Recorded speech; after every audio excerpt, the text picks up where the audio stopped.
Dans une note signée le 29 août 2024, le Conseil supérieur de la communication autorise la société Canal+ Burkina à adresser aux fournisseurs d'accès à Internet, aux opérateurs et autres intermédiaires techniques des demandes de blocage du déréférencement d'adresses électroniques donnant accès à des chaînes du bouquet Canal+ exploitées sans droit.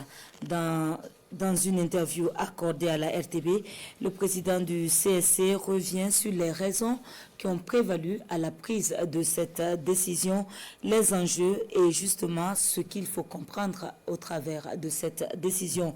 Il est au micro de Bernard Koumbelem et Amandine Lalsaga. Le Conseil supérieur de la communication a donné quitus à Canal+ Burkina pour adresser des demandes de blocage ou de déréférencement d'adresses électroniques permettant d'accéder à ces chaînes sans autorisation. Cette décision prend effet à compter du 29 août 2024, date de signature du document. Pour le président du CSC, cette directive vise à protéger les droits d'exploitation des chaînes diffusées par Canal+. C'est important pour le Conseil supérieur de la communication parce que nous avons pour mission générale de protéger la société contre les dangers pouvant résulter de l'activité de la communication au public. Donc les opérateurs clandestins qui sont dans l'ombre et qui exploitent le marché burkinabé sont en quelque sorte un peu libres de diffuser toutes sortes de contenus en direction de nos populations.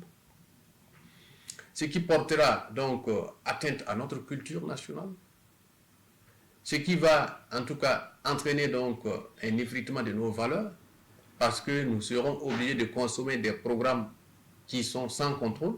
Selon le président du Conseil supérieur de la communication, c'est le point de départ d'une meilleure réglementation et d'un encadrement du marché de l'audiovisuel. Il faut que le régulateur puisse avoir un contrôle donc sur les contenus diffusés pour que les chaînes qui ont fait l'objet de suspension ou d'interdiction ne puissent plus être reçues par les Burkinabés au Burkina Faso. Il y a les enjeux économiques, parce qu'il faut protéger le marché, sécuriser l'activité des opérateurs installés légalement au Burkina Faso et éviter les pertes de recettes fiscales au profit du budget de l'État. Le président du Conseil supérieur de la communication exhorte par ailleurs les différents opérateurs à se conformer à la législation et aux textes en vigueur au Burkina Faso.